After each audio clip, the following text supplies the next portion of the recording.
le pavillon de Pointe-à-Pitre accueille également une exposition autour de la musique noire. Et on ne peut pas parler d'Afrique sans parler de tambour.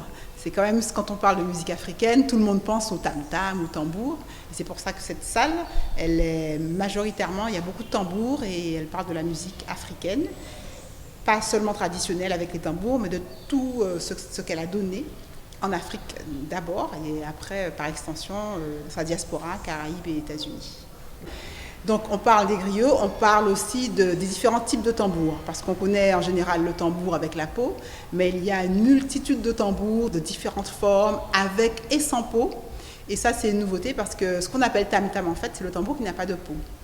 Et c'est très important de parler du tambour parce qu'en Guadeloupe, le marqueur principal qui nous relie, qui fait qu'on voit vraiment qu'on vient de là-bas, c'est qu'il nous reste le ka.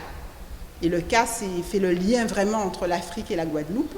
Donc en regardant ces différentes formes de tambour, en écoutant les différents styles musicaux, on peut effectivement se retrouver, comprendre un petit peu le prolongement qui fait qu'on est parti d'Afrique, qu'on est arrivé ici et qu'on a essayé de retrouver à tout prix ce ka, ce tambour qui rythmait notre vie, notre manière de faire les cérémonies, les baptêmes, les mariages et qu'on retrouve encore en Guadeloupe. Cécile et Jacques, originaires de Nantes et en vacances chez nous, ont profité de ce dimanche pour découvrir cette exposition.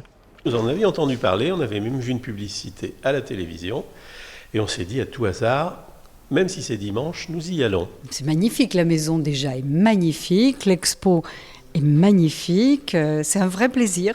Présente dans de nombreux styles musicaux, la rythmique africaine du tambour se traduit notamment dans le ka guadeloupéen, mais aussi en Jamaïque dans le reggae et aux États-Unis dans le gospel ou encore le R&B. Un lien donc qui unit toutes les musiques et qui s'expose jusqu'au 22 février.